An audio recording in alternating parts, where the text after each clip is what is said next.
We are back. The NBA is officially back as of tonight. I'm recording this before NBA opening night 2025. Seems like it's been a long offseason, although it hasn't really. We know NBA offseason just comes and goes.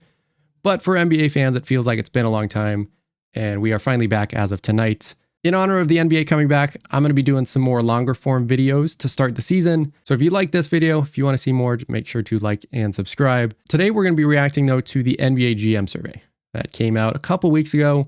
I've avoided it for the most part because I wanted to react to it live. But if you're not aware, it's essentially a survey that all 30 NBA GMs get sent. And it ranges from, who's going to win the title, who's the best player, who would you most want to build around starting this year, just a bunch of questions about this upcoming season. So we're going to react in real time to this survey and then get to a whole bunch of other NBA things throughout this season. So let's kick it off. NBA GM survey. Looks like we got 49 questions to get to, so we're going to probably speed through some of these, but let's kick it off with the first question. And these are all their predictions. So probably the first section is all predictions. What team is going to win the finals? They're just going for it right off the bat. 80% of GMs pick the Thunder. And as much as I would not like to agree with them, if you don't know, I'm from Seattle, big Sonics fan, hate the Thunder for obvious reasons. I don't disagree with them. And I haven't really made my official pick. I'll probably make a video on it later this week. I'm probably going to pick the Thunder, though. I think they are that good. I think they are going to be the first team to repeat since the Warriors. What's not to like, besides me being from Seattle? They're young, they're talented, they can even get better, which is crazy because I think they were a legitimately good team last year. They have probably improvements from SGA, Jalen Williams, Chet. All three of them still could improve. They still have Caruso, they still have Dort, they still have Hartenstein, and they get their first round pick from last year, Nikola Topic. We talked about him in the NBA expansion draft we did last year. I don't know if he's going to be good, but for a team to win the finals and then get a player of his caliber, or at least his potential, it's kind of crazy. So I don't disagree. 80%. It's a pretty big number, but I think it's valid. Cavs, we'll talk about them in a little bit. 7%, I'm okay with it. I don't really trust them, though, to win the finals. The Nuggets would be my second pick. I think the Thunder and Nuggets are going to be a really good series if we get to that, but we'll talk more about those teams later. Rankings, it looks like most GMs are picking Cleveland. It makes sense. I think they're a good regular season team. I wouldn't be shocked if they get the 1 seed. Come the playoffs is when they have their questions. I think if it's not this year, Cleveland probably has to blow it up. Not because they're not a good team, but because at some point you got to make a change. And we've seen it for too long. I think Cleveland is pretty much in title or bust realm this year, which is a good place to be at because they're a good team. I like Donovan Mitchell. I like Evan Mobley. But you got to follow through. And the East is weak. They got to do it this year. Thunder, obviously big favorites in the West. That makes sense. Player predictions. Jokic is the big favorite for MVP. He's the best player. And I said that pretty much all of last year. I do think SGA was a valid MVP. He was actually my pick last year. I think it was deserving. But that doesn't mean that Jokic still isn't the best player. And if we're all picking a player for this season, it's probably Jokic. They might have that question later down. But Jokic to me is the big favorite. That makes sense. Luka, yeah, if LeBron's going to miss time, I'm okay with that. The big one to me, though, is this one. And if I can highlight Victor, he's the dark horse. And he's not really a dark horse because he's fourth in these polls. If he really puts it all together, which I'm a little bit unsure that will happen this year, at some point soon, he's going to put it all together and he's going to win MVP. I wouldn't be too shocked if it's this year. Be a little surprised. It might be a little bit early, but I mean, I wouldn't put it past him. He's just that good. So Victor, I'm glad he gets a shout out. Speaking of Wemby, if you're starting a franchise today, you're obviously picking Wemby. That number has actually gone up, which is probably the most interesting to note. 77% last year, 83% this year. I would have thought that may have gone down slightly. Blood clots, I know he's kind of past that. It's not a problem. But still, that doubt maybe would have crept in for some GMs. Doesn't look like it, which is fine by me. Which player forces opposing coaches to make the most adjustments? Yeah, it's Jokic. He's not only the best player, but he's potentially the smartest player in the league. Luka is up there. LeBron, I know he's not on this list because of his age. He's up there. But Jokic can do it all. If you want to double him, he's going to find the right person. If you want to play one-on-one, he can score on anybody. I don't know what coaches would do, and that's why I'm not an NBA coach, and I don't envy it. Next question. Which player is most likely to have a breakout season in 25-26? Amen Thompson is kind of the runaway pick, and I don't hate it. I'm a big Amen Thompson fan. I think he is in a position this year that is going to be a little bit different from last year. Last year, kind of similar to his brother, where he was this kind of do-it-all defensive first guy, kind of secondary ball handler, could kind of just float around. This year, he might be starting at point guard, and he's going to have the ball a lot more, even though they got Kevin Durant, which I get. But I'm really excited to see what he does. And between him and Reed Shepherd, who has got to be, he's got to be on here somewhere. There he is. Those two players I'm really excited to see for Houston. Because yes, they got Kevin Durant, I get. But without Fred VanVleet, those two are going to have big roles. And if either of them can break out, that's a big sign. So I like those two. Brandon Miller, if he can stay healthy, I guess. Wemby, sure. If he wins MVP, we can call that a breakout. I think he's already kind of broken out. We all kind of know him, but depending on how you define it, I get it. The one name I like, just looking at this, is Jalen Johnson for Atlanta. I really liked him last year. I thought last year was going to be his breakout year. He then got hurt, but I think he really breaks out if he stays healthy. That would be my pick. Now we get into, it looks like, the best player by position. And this is what I saw before, and this was one of the questions I saw before. I don't really get this question if you're not going to define what player is in each position. And I think Luka Doncic is the best example of this. Because you could look at this first one and say, only 17% think he's the best point guard, which is fine if you think SGA is the best point guard in the NBA right now. I wouldn't necessarily disagree. 73% seems a little bit high compared to Luka's 17. But then you scroll down and 40% of people think Luka's the best small forward. And I know positions are weird. Positions are just kind of ambiguous at this point in the NBA. Luka is not a small forward.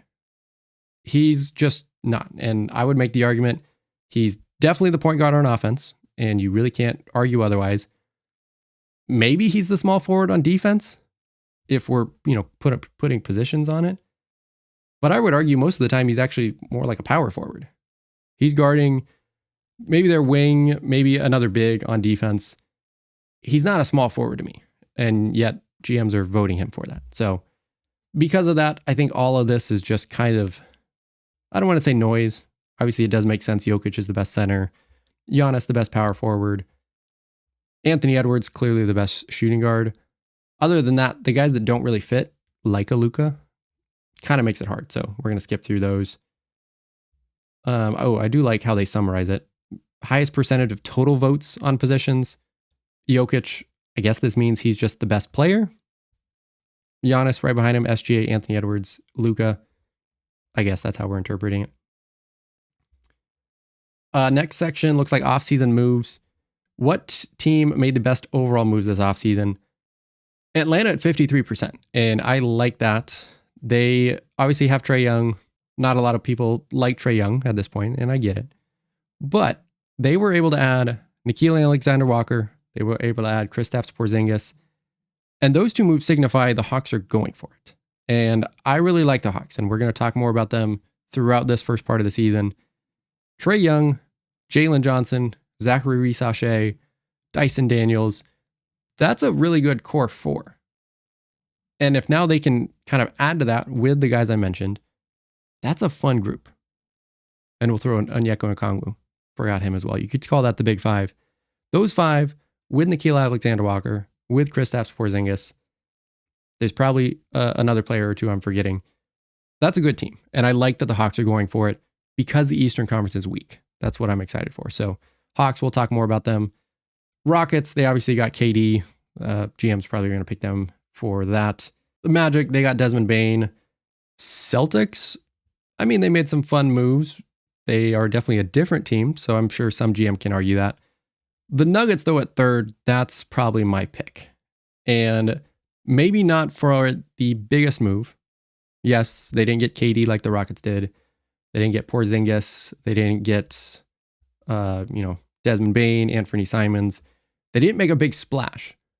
But I would argue going from Michael Porter Jr. to Cam Johnson and bringing back Bruce Brown are the two biggest impactful moves we'll see out of any big team. Or at least we'll say any team that's, fighting for a championship. Because they didn't need to make a big move. They have Jokic, they have Jamal Murray. They just needed to change their team slightly. And I think those two moves, while maybe not as big as some of them, are going to be the most impactful. So you can argue best overall moves. If that means just pure moves, getting Kevin Durant, yes, that's great. Getting Porzingis, Nickeil Alexander-Walker, that's great.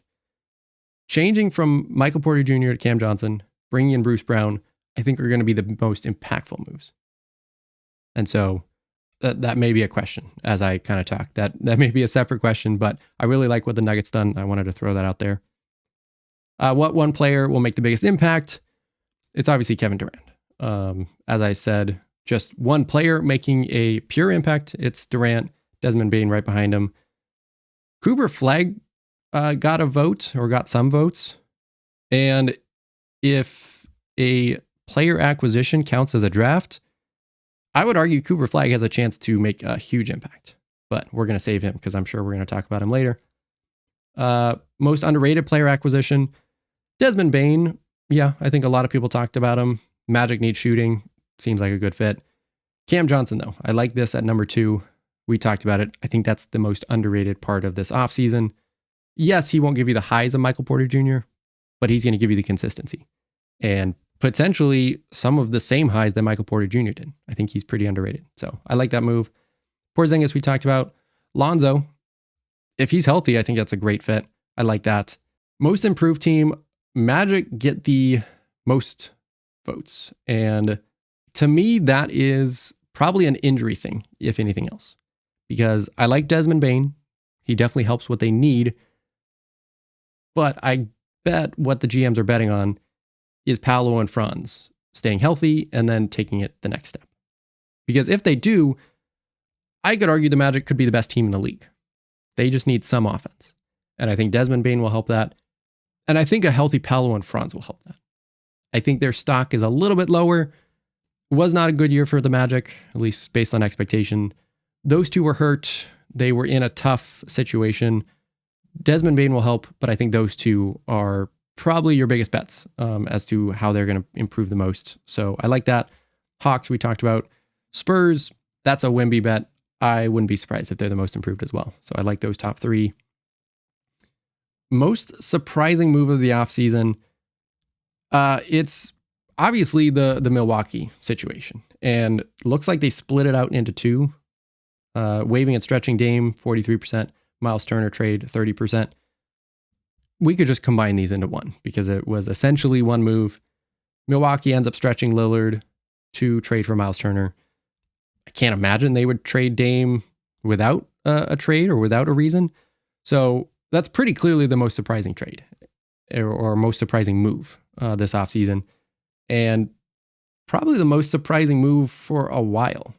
We've obviously had the Luka trade, which obviously is the most surprising, most shocking thing we might ever see. But other than that, if we're talking kind of smaller moves, that was pretty surprising for the Bucks to do that. So I'm okay with that. A lot of these other things, sure, a little surprising, but nothing comes close to that. We are moving to the rookies. So now we can talk about Cooper Flagg. 97% of people, or 97% of GMs, I should say, think Cooper Flagg is going to win Rookie of the Year. I am going to talk Cooper Flagg in more detail. Probably have a couple videos on him coming up later. Right now, and this can change. I'm of the opinion that your opinions can change. You can admit you're right. You can admit you're wrong. Opinions can change.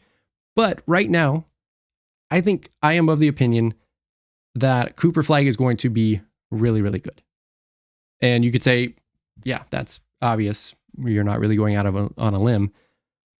If I had to pick between Cooper Flagg just being a good player and Cooper Flagg being like a potential MVP candidate, I am leaning towards Cooper Flagg MVP candidate. I think he's going to be really, really good. And is he going to be an MVP candidate year one? No, of course not. But I think he has it. And I've been saying that since he played at Duke. He just has that look and that feel that not a lot of players have. And I think Wemby has that. You know, we've talked about that before. Just that willingness to get better, that willingness to compete, and that drive to be the best player you can be. And a lot of players have that. A lot of players that just aren't as talented have that, and that's great. But there's also a lot of players that are really talented and don't have that drive. And I think Cooper Flagg has that. So that's what makes me the most excited about Cooper Flagg. Is I don't know what weakness he has. He's a very well-rounded player, but he has the desire to get better. So I'm really excited to see what he's going to look like with Dallas. He's pretty clearly the pick to win Rookie of the Year. Looks like probably one person voted for VJ Edgecombe. Great player in his own right, but Cooper Flagg is obviously the pick. And I am of the opinion he's going to be really, really good. So that was my Cooper Flagg rant. You could say, yeah, that's obvious. We all think he's going to be really, really good. Sure, you could say that. But I know a lot of people are maybe doubting that he's not this, all NBA MVP type player.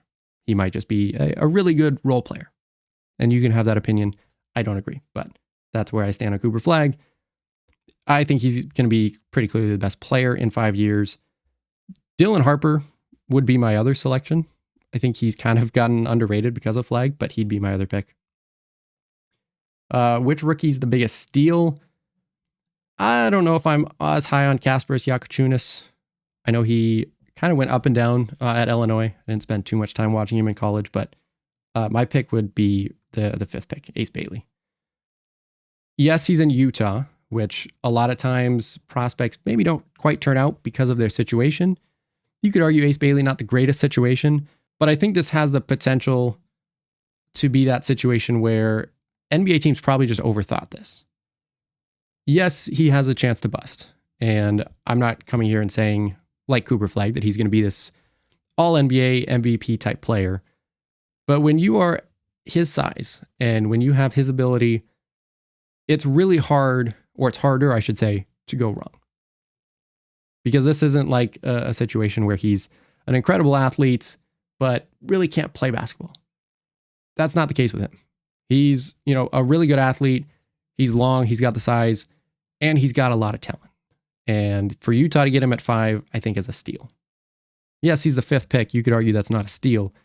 But when somebody has the talent to go top 3, you get him at 5, I think that's a steal. So he would be my pick. Carter Bryant, I like at 14. I don't know if I would call that a steal necessarily, but I like that. Probably some others that we can go through, but we'll move on. Best international player, it's obviously Jokic. Although lots of good international players. Best international player not in the NBA. I don't watch a lot of EuroLeague. I'm not as familiar with a lot of these players. I recognize a lot of these players because they played in the NBA. But we'll give Sasha Vezenkov the benefit of the doubt. 44%. I recognize the name, and I don't know if that's because he played a little bit in the NBA or if I've just watched some of his highlights, but he was the best player last year, according to GMs as well. So he must be good. A lot of fun NBA or former NBA players on this list as well. Defense, Victor, pretty clearly the best defender in the NBA. He's going to win Defensive Player of the Year every year he is healthy.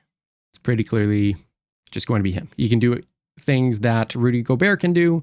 He can do things that Evan Mobley can do, just kind of on steroids. That's just who he is. He would have won last year had he not missed the last part of the year. Best perimeter defender in the NBA, I do think it's Dyson Daniels, although Amen Thompson's going to get probably his chance this year. I think those two would be my pick. Caruso and Lou Dort, they're great defenders, and I don't really want to say anything else other than that. The Thunder do play very physical defense, and it starts with those two, so you have to give them credit. Does it go a little too far sometimes? Yeah, you can be the judge, but good defenders in their own right. Drew Holiday, Probably was the best defender at this point in his career. Probably not. So I don't know if I'd have him on this list, but looks like he was the selection last year. I don't hate that. Best interior defender, obviously Wemby. Gobert right behind him. Most versatile defender, Draymond Green. This is probably his award. And I don't know if he's ever been the top selection. Looks like it was Giannis last year. This is what makes Draymond special. And if you don't think he's a good basketball player, that's fine. He's a really good defender. He's a big reason why the Warriors have been really good. He's at number 2. Amen Thompson, we've talked about him. He's great. Giannis is great as well. Dyson Daniel, Evan Mobley. I mean, all of these are good defenders. Wemby, he's not just a really good interior defender. He can kind of do everything. You could make the case he's the most versatile defender. But he falls just a little bit short. Toumani Camara. I love Toumani Camara. I wanted to give him a shout out. Best defensive team, it's the Thunder. It's led by Dort Caruso. But SGA is a good defender. Jalen Williams is a good defender. Hartenstein is a good defender. Cason Wallace, who we haven't talked about. There's a reason they're really good, and it's because of their defense. So pretty clearly the Thunder. Best head coach, I think it's still Erik Spoelstra. I think coaches, and we've got a few questions on coaches, is kind of a hard topic because across any sport, you need good players to be a good team, and you need good players to be a good coach. So Mark Daigneault, is he a good coach? Probably. Does he have the best roster and the best players? Probably. So how do we know he's a good coach? I mean, we have some proof from the first few years he was with the Thunder, and he's obviously a good coach. I don't want to say he's not, but that's where it's kind of hard to decipher. So I think until proven otherwise, Erik Spoelstra is the vote.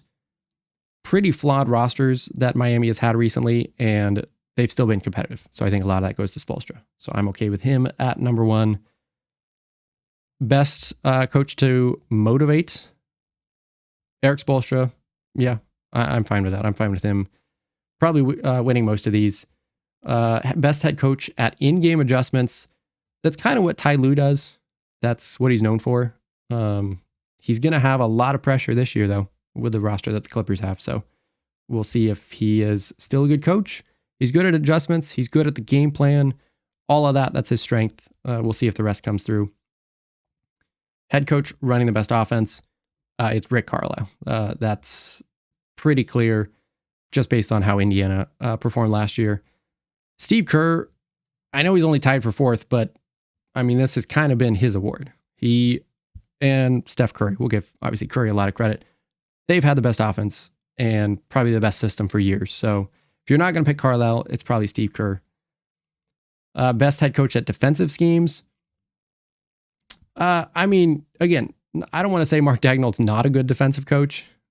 They have a pretty elite roster when it comes to defense, which we talked about. So I'm sure he's great at defensive schemes. He's great at coaching them up, but he's got the best defensive players. So I don't really know how to judge that.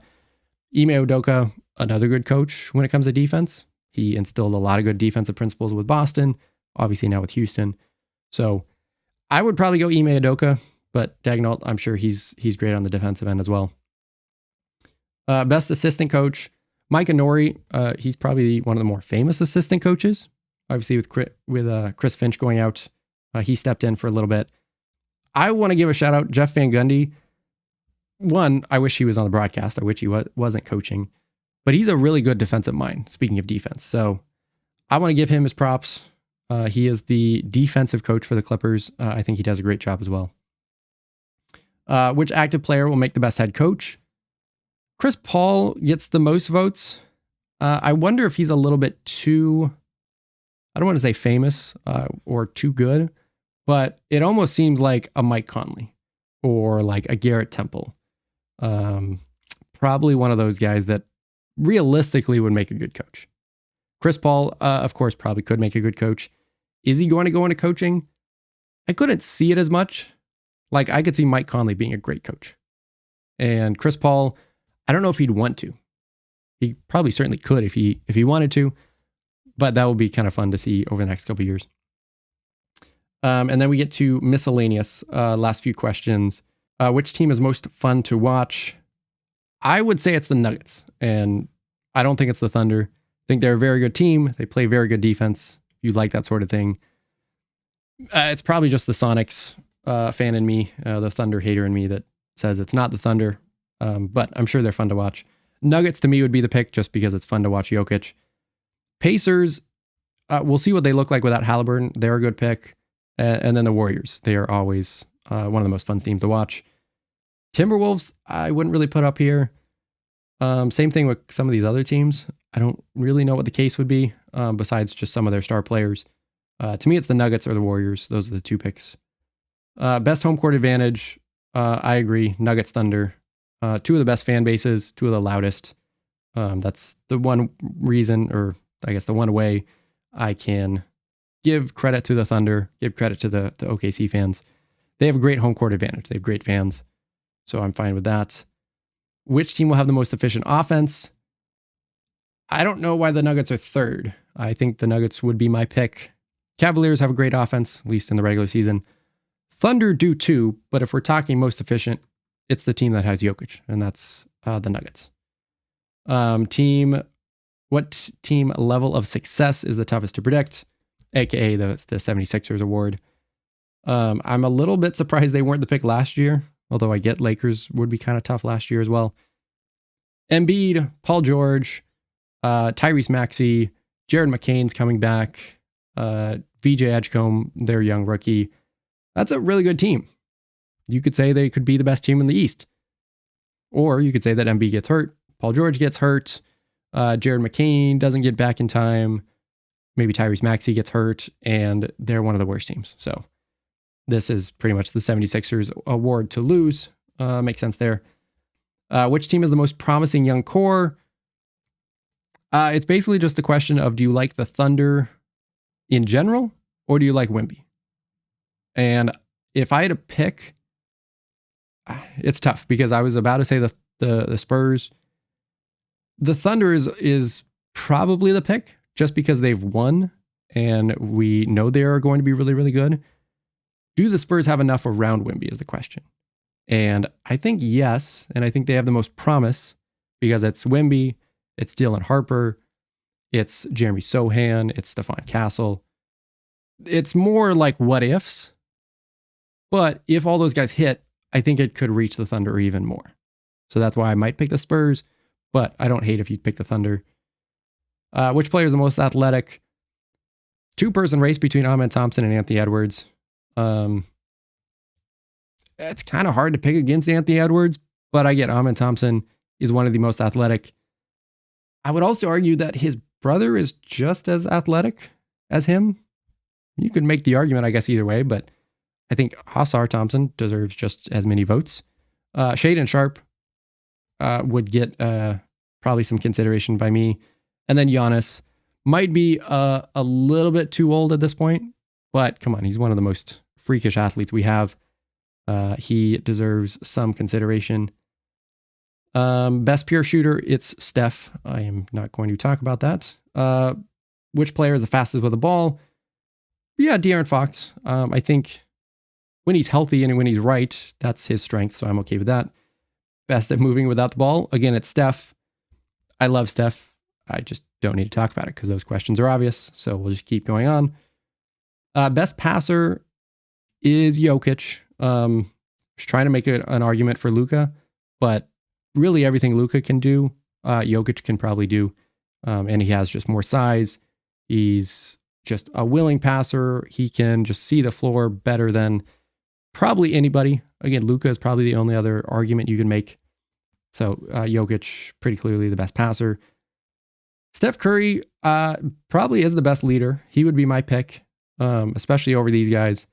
That is probably the most underrated part of Curry, is his leadership, just what he means to this organization. Yes, he's the best shooter. Yes, he is a very underrated ball handler, scorer, all of that. But he is a big time leader. And so I'm glad he gets his credit here. Most versatile player. We had most versatile defender, and I think they had Amen Thompson. Giannis has probably been the pick. Looks like he was last year. I think it's Wemby. And once Wemby kind of figures it out and figures out everything he can do, this is going to be Wemby's award. It was probably LeBron's award for the longest time. Giannis probably has it for the last couple of years, and now it's Wemby's for probably the foreseeable future. Player with the best basketball IQ. Yeah, it could be Jokic. You can make the case for Jokic. The fact that it's 80% and LeBron is 17%. Yes, I get LeBron is in his 40s. And yes, LeBron isn't really probably a good pick for a lot of these categories just because of his age. But your mind and your basketball IQ don't really get worse as you age. If one thing, it only gets better. And so the fact that LeBron, who has been considered one of the smartest basketball players ever, isn't the pick is a little surprising. I would probably pick LeBron still. It doesn't matter that he's 40. He's still the smartest player to me in the league. Which player do you want taking the game-winning shot? Steph Curry, just best pure shooter, I get. I want somebody, though, that is going to just be a killer in those situations. And I think we've seen enough from number 4, if I can highlight him, Luka Doncic. If there was a shot with the game on the line, I'd probably pick Luka. We've seen him do it. We know he's not scared. We know he can hit pretty much any shot. And he can do it just in pure isolation. And not to say that Steph Curry can't do that, but I think that's what Luka excels at. Luka would be my pick there at number 4. And then it looks like last question is what rule most needs changed? And I'm assuming we're going to get some unique ones here. Most people or most GMs went with roster construction. Yeah, that makes sense. I would assume as a GM that all of these restrictions that have been put on them, probably pretty annoying. Yeah, apron rules are too harsh. Yeah, I would assume all the things they've done to restrict teams is probably something that GMs want changed. That makes sense. Draft schedule, back to 1 day, only lottery on day 1. Okay, so it looks like a few different options for the NBA draft. I don't hate it being on 1 day. I don't know if we really need a second day for day 2. I don't really want the lottery just on day 1. I prefer the first round to stay the same. Game flow, well, I was going to agree with, but yeah, continuous faster review, that's probably should be number 1. That's probably the easiest change we can make. Hockey style subs, no live ball timeouts. Okay, GMs are going pretty radical. Don't think either of those are going to happen anytime soon, but I appreciate the thoughts there, I guess. Playoff format, seeding 1 to 16, I could see happening at some point, although that would change just the conference dynamics, all of that. Top seeds choose the opponents. In theory, that's a lot of fun. I don't ever see the NBA doing it, but it would be a lot of fun. Just for content's sake, it would be a lot of fun. Changing the play-in formats. I'm sure there's different ways you could do that. Draft system.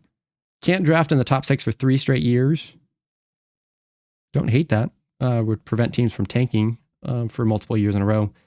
Higher penalties for cap circumvention. Schedule. I'm sure a lot of players would like this. Fewer back-to-backs. No home road back-to-backs. The fact that this is a thing, why would you go home, have a game, especially if it's late at night, fly to another city and play the next day? I don't know how that's a thing. Back-to-backs, I get. You have to fit it in the schedule. Home road back-to-backs just don't make sense to me. Elam endings, G League experimentation. Yeah, I'm for that. No disqualification on the 6th foul. Nope, don't ever see that happening. So some kind of radical things with a GM survey here at the end, but a few of these make sense. Roster construction, things like fast review, that's stuff that we can see throughout. So that is all of the questions in the NBA GM survey. I think for the most part, I agreed with the GMs. Definitely some that I disagreed with, a few that were a little questionable, but for the most part, I think getting just the thoughts from all the GMs is kind of a nice start to the season, kind of see where we're at. I'm going to be doing plenty more of things like this. We're going to be reacting to some stuff. We're going to be doing a lot throughout this NBA season. So as I said, if you liked any of it, if you want to see more content like this, make sure to like and subscribe. Plenty more NBA stuff coming. Plenty more NFL, MLB, plenty other things coming on my channel as well. So make sure to subscribe, and we will see you next time.